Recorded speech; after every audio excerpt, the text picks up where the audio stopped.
మొన్నటి దినం మా రాష్ట్ర విద్యాశాఖ మంత్రి గారు కడపలో పర్యటించారు. కడపలో పర్యటిస్తూ నేను కడప అభివృద్ధికి 750 కోట్లు ఇచ్చినాను అని చెప్పినాడు. బాగానే ఉంది లోకేష్ గారు, మీరు 750 కోట్లు ఎవరి చేతికి ఇచ్చారు, ఎక్కడ పెట్టారు?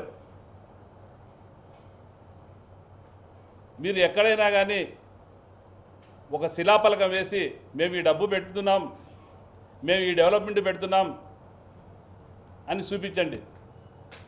జరిగిన వైఎస్ఆర్ గవర్నమెంట్లో 15th ఫైనాన్స్లో వచ్చిన డబ్బులతోనే మీరు నిన్న విడుదల చేసిన దానికి కూడా కార్పొరేషన్లో నుంచి తీసుకొని 18 లక్షల రూపాయలు మీకోసం వాళ్ళు వృధా ఖర్చు పెట్టారు.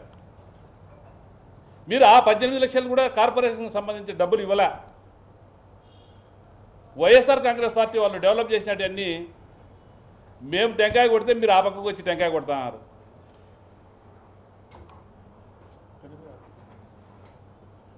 మీరు మేము 15th ఫైనాన్స్లో 70 లక్షల రూపాయలు నెహ్రూ పార్కుకు శాంక్షన్ చేస్తే ఈ రోజుకి కనీసం దాంట్లో ఒక పార మట్టిగడ తీసి బయట వేయలేదు. శిలాపలకానికి మాత్రమే ఉండిపోయింది. కార్పొరేషన్ నిధులతో మీ సొంత ప్రాపర్టీ మాదిరి ఉపయోగించుకొని కార్పొరేషన్ డబ్బులన్నీ వాడేస్తున్నారు. మీరు గడిచిన ఈ 2 సంవత్సరాలలో కడపకు ఈ బుగ్గంక సుందరీకరణకు తప్ప మీరు ఇచ్చిన డబ్బులు వేరే దానికి ఏమి ఇవ్వలేదు. కడప కార్పొరేషన్ను వెరవెలబోతుంది మీ డబ్బుల కోసం. మీరు ఎప్పుడు ఇస్తారా, డెవలప్మెంట్ చేస్తారా అని ప్రజలు కూడా ఎదురు చూస్తున్నారు. మీరు ఏదైనా చేస్తే చూడాలా అని.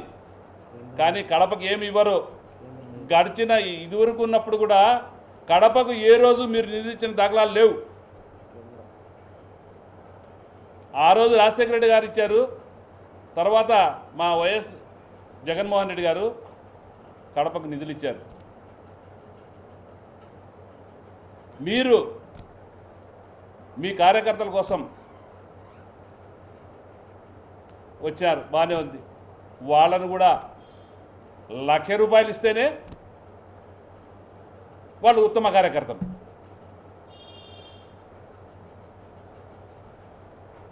అంటే మీకు నిధులు ఇస్తేనే వాళ్ళు ఉత్తములు అయిపోతారు. ఇలాంటి పరిస్థితి మీది. మీరు కడపకు వచ్చి కడపకు నిధులు ఇచ్చినాం, కడపను బాగుపరుస్తామని చెప్తున్నారు. కడపను బాగుపరిచిన దాఖలాలు ఎక్కడైనా సరే మీరు 1 కోటి రూపాయలు పెట్టి ఎక్కడైనా కానీ రోడ్లు వేయడం కానీ డ్రైనేజీలు వేయడం కానీ జరిగిందేమో ఒకసారి చూడండి అని చెప్పి నేను వైఎస్ఆర్ కాంగ్రెస్ పార్టీ తరఫున నిర్మోహమాటంగా చెప్తున్నా. మీడియా మిత్రులు నమస్కారం. గత 2 రోజుల కడప పర్యటనలో రాయలసీమ బిడ్డగా లోకేష్ కడప పర్యటనలో కడప జిల్లా ప్రజలు కోటి ఆశలతో ఎదురు చూశారు. ఏదో విద్యాశాఖ మంత్రి కదా కడప పర్యటనకు విచ్చేస్తున్నాడు, కడపకు ఏదైనా కడపకు కానీ కడప జిల్లాకు కానీ ఏదన్నా వరాలు ఏమైనా ప్రకటిస్తాడేమో అని చెప్పి కోటి ఆశలతో యువత అయితేనేమి, కడప ప్రజలైతేమి, జిల్లా ప్రజలైతేనేమి ఎదురు చూశారు. కానీ ఆయన పర్యటన ఆయారాం గయారాం అనే విధంగా ఉసూరం అనిపించింది. కానీ ఏ మాత్రం ఎక్కడ ప్రజలకు కానీ కడప జిల్లా దీనికి కానీ అభివృద్ధికి కానీ ఎక్కడా నిధులు ఇస్తారని చెప్పిన దాఖలాలు. ఏదో 750 కోట్లు ఇస్తారు. నేతి బీరకాయలో నెయ్యి ఎంత ఉంటుందో ఆయన ప్రకటించిన 750 కోట్లు అట్టే ఉంటుంది. ఎక్కడ ఏ రూపంలో నువ్వు నిధులు సమకూరుస్తా అని చెప్పినావు? పాపం ఇంకో విషయం, ఆమె కడప ఎమ్మెల్యే నా డయాస్ పైన ఆమె గురించి కానీ అలాగే జిల్లా తెలుగుదేశం పార్టీ అధ్యక్షులు భూపేష్ రెడ్డి గురించి కానీ చాలా బాగా పొగుడుతూ ఈమె ఫైలు తీసుకొని కడప అభివృద్ధి గురించి బ్రహ్మాండంగా తిరిగింది మా దగ్గరికి. ఇంకొక చంద్రబాబు నాయుడు దత్తపుత్రుడైన పవన్ కళ్యాణ్ గారి దగ్గరికి అని పొగిడావు. కనీసం ఆమె తిరిగిన దానికోసమైనా నిధులు ఇదో అమ్మా అని ప్రకటించాల్సిన అవసరం ఉంది కదా, అది కూడా ఎక్కడా లే. ఏమన్నా అంటే తండ్రికి చెప్తాను. మరి నువ్వెందుకు వచ్చావయ్యా? కడప ప్రజలకు, కడప జిల్లా అంటే నీ ప్రమోషన్ కోసం కడప జిల్లాకు వచ్చావు అంతే తప్ప ఫోటోల కోసం, ఫోటో ఎగ్జిబిషన్ కోసం వచ్చావు అంతే కదా. కడప రాయలసీమ ముద్దుబిడ్డగా కడప జిల్లాను, కడప నగరాన్ని డెవలప్మెంట్ చేశారంటే అది గర్వంగా మేము చెప్పుకోగలం. మా వైఎస్ జగన్మోహన్ రెడ్డి హయాంలో, వైఎస్ఆర్సీపీ ప్రభుత్వంలో జరిగిందని. ఈరోజు రాయలసీమకే తలమానికంగా ఏదైతేనా డెవలప్మెంట్ జరిగి ఒక కడపను హాస్పిటల్స్ హబ్గా తీర్చిదిద్దిన ఘనత ఎవరికైనా దక్కుతుందంటే అది వైఎస్ జగన్మోహన్ రెడ్డి గారికి దక్కుతుంది. ఒక రిమ్స్ను సూపర్ స్పెషాలిటీ హాస్పిటల్గా డెవలప్మెంట్ చేయడం అయితేనేమి, అలాగే ఒక డెంటల్ హాస్పిటల్ను డెవలప్మెంట్ చేయడం అయితేనేమి, ఒక సైకియాట్రిక్ హాస్పిటల్ను తీసుకురావడంలో సఫలీకృతం కావడంలో అయితేనేమి, అలాగే రెండు ఐ హాస్పిటల్స్ను కడపకు తీర్చిదిద్ది ఒక మహా అద్భుతమైన కట్టడాలను ఈరోజు కడప జిల్లా ప్రజలకు, రాయలసీమ ప్రజలకు అందించిన ఘనత ఎవరిదైనా దక్కుతుందంటే అది వైఎస్ జగన్మోహన్ రెడ్డి గారికి దక్కుతుందని మేము గర్వంగా చెప్పుకోగలం. మీరు గతంలో మీ నాన్న 4 తూర్లు ముఖ్యమంత్రిగా ఉన్నారు, ఇప్పుడు మీరు విద్యాశాఖ మంత్రిగా ఉన్నారు.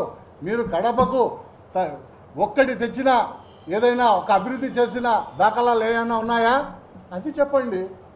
ఊరికే వచ్చాము వెళ్ళామని కాదు. అంతేకాకుండా మీకు ఎంతసేపు ఉన్నా అమరావతి పైనే కానీ కడప జిల్లా పైన, రాయలసీమ పైన ఎక్కడైనా మీకు ప్రేమ ఉందా? ఆ రోజు గతంలో మీరు అధికారంలో ఉన్నప్పుడు ఇదే స్టీల్ ప్లాంట్ కోసం ఇదే సీఎం రమేష్ గారితో మీరు ఏం పెట్టారు? ధర్నా పెట్టి ఆ రోజు నిరాహార దీక్ష పెట్టారు. అది వెళ్ళిపోయింది. ఈరోజు కూటమిలో అదే రమేష్ భాగస్వామిగా ఉన్నారు కదా, మీరు కూడా కూటమిలో భాగస్వామిగా ఉన్నారు కదా. మరి ఇప్పుడు స్టీల్ ప్లాంట్ 2 సంవత్సరాలు అవుతుంది మీరు అధికారంలోకి వచ్చి. గతంలో ఈ జిల్లాలో మహానాడు జరిగినప్పుడు ఏం చెప్పారు? మొదలు పెడుతున్నాం నెలలో అన్నారు. దానిపైన పురోగతి ఏమైనా ఉందా? కనీసం దాని గురించి మొన్న మీరు నిన్ను జమ్మలమడుగులో మాట్లాడుతూ దాని గురించి ప్రస్తావన ఏమైనా తీసుకొచ్చారా? ఎన్ని సంవత్సరాల్లో కంప్లీట్ చేస్తాం, ఎక్కడికి వచ్చింది, ఏ దశలో ఉందని ఏమైనా సమీక్ష చేశారా? లేదు. అదే రైతులతో ముఖాముఖి పెట్టారు మీరు. నిన్న రైతులతో ముఖాముఖి పెట్టి రైతులతో మాట్లాడుతున్నారు సోలార్ ప్లాంట్ గురించి. రాయలసీమకు లిఫ్ట్ ఇరిగేషన్ గురించి అదే రైతులకు ఏమైనా మీరు చర్చించారా అని మేము ప్రశ్నిస్తున్నాం. దాదాపు Rayalaseema lift irrigation 80% YS Jaganmohan Reddy గారు కంప్లీట్ చేస్తే కేవలం 15-20% పెండింగ్ ఉంది. ఆ రాయలసీమ నీళ్లు ఎక్కడి నుంచి మనకు తలమానికం, సాగునీరుకైతేనేమి, తాగునీరుకైతేనేమి అల్లాడిపోవాల్సిన పరిస్థితి. అటువంటి రాయలసీమ లిఫ్ట్ ఇరిగేషన్ నుంచి ఒక రాయలసీమ బిడ్డగా నువ్వు మాట్లాడావా? అంతేకాకుండా నిన్న మొన్న ఈదురుగాలు వచ్చి మీరు అడుగు పెట్టారంటే వినాశనమే. మీరు అడుగు పెట్టారు, ఈదురుగాలు వచ్చి అరటి చెట్లు, మామిడి చెట్లు, మామిడికాయలు అన్నీ పడిపోయిన దుస్థితి. కనీసం పరామర్శకు కానీ ఆ పంటలు ఇదే దాన్ని చూసేదానికైనా మీరు వెళ్ళారా? ఇంకా దేనికోసం మీ పర్యటన సాగింది?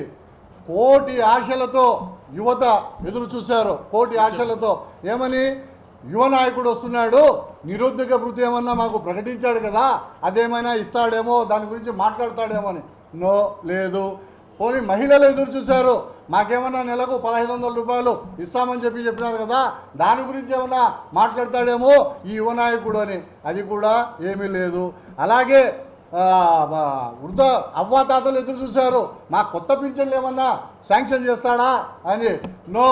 ఇంకపోతే పాపం వాలంటీర్లు వీళ్ళ మాటలు నమ్మి 5000 నుంచి 10,000 చేస్తామని ఇసే పొలవమని వెళ్ళిపోయిన వాలంటీర్లు కూడా ఎదురు చూశారు.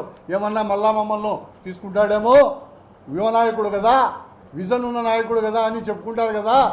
ఆ విధంగా ఏమన్నా జగన్మోహన్ రెడ్డి గారిని చూసి ఏమన్నా ఇదే చేసి ఆయన అడుగుజాడల్లో ఏమన్నా ఇచ్చేసి కాపీరైట్ చట్టం ఉంది కదా వాళ్ళకు, ఆ విధంగా ఏమన్నా మా వాలంటీర్లకు ఏమన్నా తీసుకుంటాడేమో, ఆ 5,000 అనేది 10,000 చేసి ఇస్తాడేమో. అది కూడా ఏం లేదు. అంతిమంగా ఏం జరిగింది? 0. లోకేష్ పర్యటన 0గా పోయింది. వచ్చాము వెళ్ళాము, ఆయారాం గయారాం అంతే తప్ప కడపకు కానీ, కడప జిల్లాకు కానీ, కడప ప్రజలకు కానీ ఒరిగింది ఏమీ లేదు. నిన్న ఇంకో మాట కూడా అన్నాడు, రేపు ఆమె అన్నది కడప ఎమ్మెల్యే గారు గిఫ్ట్గా ఇస్తారని. ఎదురు చూస్తున్నారమ్మా. ఖచ్చితంగా గిఫ్ట్గా ఎవరికి ఇస్తారో మీరే చూస్తారు. ఓకే.